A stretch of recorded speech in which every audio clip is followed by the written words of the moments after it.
Yet another group of shorter Dragon Ball What If requests here. The first one is by Spindex on what if Vegeta arrived on Vampa when trying to become a Super Saiyan. Finding Vampa's climate to be perfect to try and overcome his current wall, Vegeta lands and is unexpectedly faced with Paragas, ordering Broly to get the revenge against the royal family. Even his rage awakening the Super Saiyan form isn't enough to overcome Broly, who quickly subdues him, with Paragas barely stopping his son from finishing the prince off, when instead wishing to interrogate him on events in the universe. Curious at the ship far different from what he's used to, Vegeta's reveal is brief that their planet was destroyed, Frieza was defeated by a Super Saiyan, and Vegeta having become one means he will soon retake his place as the pinnacle of their species, at which point Paragas tires of him and orders Broly to dispose of the prince. They even take his ship and search the universe for more clues. Meanwhile, the Cell arc goes very differently without Vegeta. Piccolo instead stops his ruse and uses his full power to overcome 19 and 20. Trunks arriving and revealing the difference between their timelines has the group try and find a lab, with the Dragon Balls being removed as an option soon after by Pilaf. Kami soon tells Piccolo of the premonition he has and requests they merge, but Piccolo isn't as willing when having not been overpowered by 17, instead facing Cell alone and being quickly drained entirely. Without knowledge of what Cell is, everyone is confused on how to go about the situation, until Goku recovers and decides to go into the Room of Spirit and Time with Gohan. Unaware of 17 and 18 still being in the lab, Cell waits pointlessly until Goku leaves the room, with Trunks flaring his ki to act as bait for Cell before Goku disposes of the artificial life form.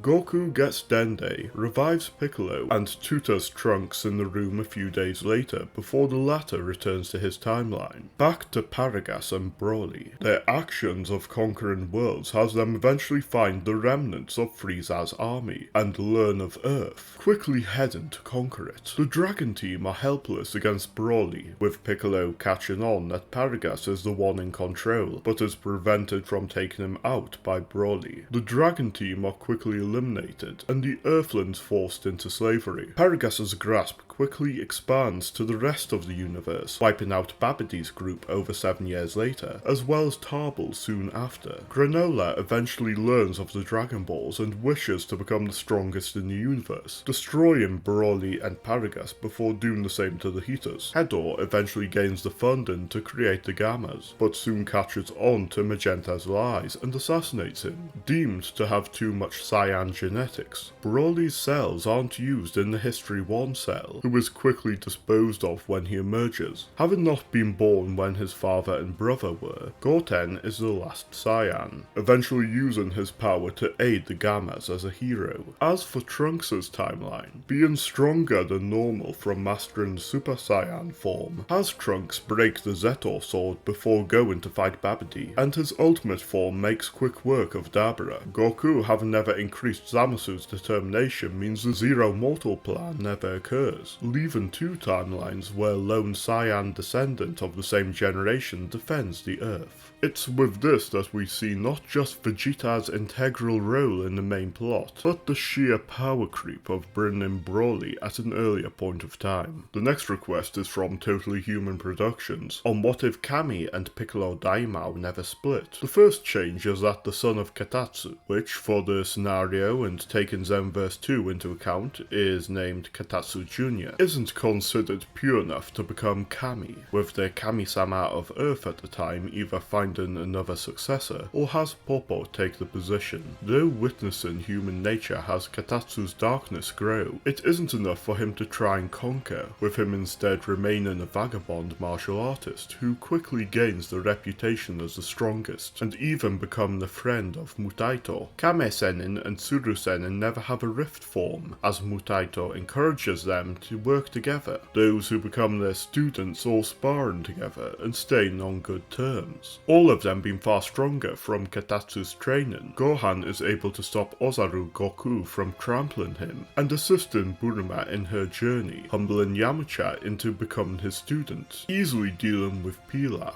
And, with Bulma and Yamcha having already gotten their wishes, Gohan wishes for Goku to be able to control himself when becoming an Ozaru. For the 21st Tenkaichi Budokai, Gohan takes Lanfan's place and defeats Goku in the semi-finals, before barely being defeated by a Jackie Chun far stronger than what he'd normally be. When Blue attempts to paralyze the group, Roshi is unaffected and defeats him, with the Red Ribbon Army arc going otherwise the same beyond Goku having an easier time with Baba's fighters, and then being advised by Roshi to seek out Mutaito. Learning greater ki control is enough for him to barely defeat Tenshinhan at the 22nd Tenkaichi Budokai, despite Tsuru Senin's more benevolent teachings having not hindered his natural skills of his third eye. Before that, Gohan defeats Roshi in the quarter-finals, before forfeiting to Tenshinhan after matching him blow for blow when wanting to see how the next generation of Kame and Tsuru will fare. Months later, Goku progresses enough that Mutaito recommends he be taught by Katatsu, and progresses far more than normally, along with marrying Chi-Chi when Gohan had made it far more apparent what his promise to her was. Goku easily wins the 23rd Tenkaichi Budokai, before the other Earthlings are given permission to be taught by Katatsu. When Raditz arrives, he is quickly taken out by Katatsu, with even the elderly Namekian deemed talented enough that a Super Saiyan would be needed to defeat him, being far beyond Raditz. And Goku's reunion with his friends, where he introduces Goten, as naming him Gohan would be confusing, goes undisturbed, without Piccolo Daimao's actions deterring many from a Budo lifestyle, and the Tenkaichi Budokai never causing panic. Goten is allowed to practice Shugyo to become a professional martial artist, along with his regular studies. Vegeta and Nappa never bother with Earth and keep serving Frieza. Goku eventually gets the heart virus, with 17 and 18 being unleashed, all hopes being placed in Goten, as the rest of the Dragon Team fall except for Tao Pai Pai, who uses the Taioken to help them escape, and tells him of how Katatsu once told him of the Heavenly Realm, and decides it's the best place to prepare. It's through this that Popo tells them of the Room of Spirit and Time. Tao Pai Pai is still unable to last long in the room, with Goten using the lessons of his father, great-grandfather, Katatsu, and the others to make the most out of the room and his Saiyan power, becoming strong enough that acquiring Super Saiyan allows him to defeat the twins. Goten continues his academic studying and maintaining the Budokai champion title uncontested, eventually meeting Videl and having a relationship with her before entering high school. With the Budokai schedule never disturbed by the events of the 23rd, it's the 29th Tenkaichi Budokai, which Goku, who was still allowed to keep his body at the request of Gohan, as well as Enma judging his role in tutoring Goten, and Shin enter, which is cancelled once Goten leaves along with Tao Pai Pai and Videl, who was tutored well enough to easily beat Spopovich, completely unprepared for Dabra alone. Goku teaches Goten the fusion dance, and they are able to defeat Dabra, saving the universe before Goku spends the remainder of his day in peace. For Super, Beerus erases Frieza when waking up before sleeping again, with not enough pure-hearted Saiyans, causing him to not have the Super Saiyan God Dream. Cold instead governs his army as a legitimate empire without conquering any more planets. Granola eventually makes his wish when still not wanting the universe to be ruled by Frieza's family, or the Saiyans to go unpunished, defeating Cold, Vegeta's group, and the Heaters. The Gammas obliterate Goten, but Magenta's schemes don't last long, Hedor then vowing to protect Pan as atonement for his actions against her father. Cell eventually awakens, with his cells in this timeline being those of Goku, Katatsu, Goten, Dabra, and Tao Pai Pai. His spit allows him to petrify and break one of the Gammas before the other ventures them. In the GT timeline, Cell instead drains Goten and Pan before becoming directionless when lacking the ability to survive without oxygen. Baby is unopposed and eventually make Cell his primary host, as he carries out the grand Superization plan. It's here we see the importance of Piccolo and Kami's separate roles in driving the plot, and preparing many other characters for the future. Finally, another from the same viewer on what if the Gammas were in the future timeline. For this, Hedor manages to survive his presumed fate, and prepares creating those capable of stopping 17 and 18, with Magenta financially aiding him for a while before he is destroyed. The less consistent funding and materials means Hedor doesn't manage to complete the Gammas until just before Gohan's last fight against 17, where they save Gohan and quickly dispose of the twins. With this, development of the time machine is halted, and Gohan and Trunks instead work with Hedor to rebuild civilization. When Cell shows up, it isn't long before the Gammas deal with it. Gohan and Trunks spar regularly with the Gammas in an attempt to become far stronger, and are deemed strong enough to be worth training with the Zetor sword when Shin appears. This proves unnecessary, with the Gammas making their victory over Babidi a certainty, and no more threats appearing that the combined forces of the Gammas and the Cyan Earthling hybrids can't overcome. This includes Baby, who is found by Gamma 2 and Trunks, who are patrolling the universe, but unlike in another scenario, Trunks is able to create a large enough ki blast to stop Gamma 2 and Baby's fight become the stalemate. I guess if anything is to be learned from this scenario, it's that power creep certainly can cause changes to a sequence of events to either become certain doom or smooth sailing. Thank you for watching through these scenarios. Feel free to request a what if or Dragon Ball analysis in the comments and subscribe so you don't miss it. With that, I'll see you later.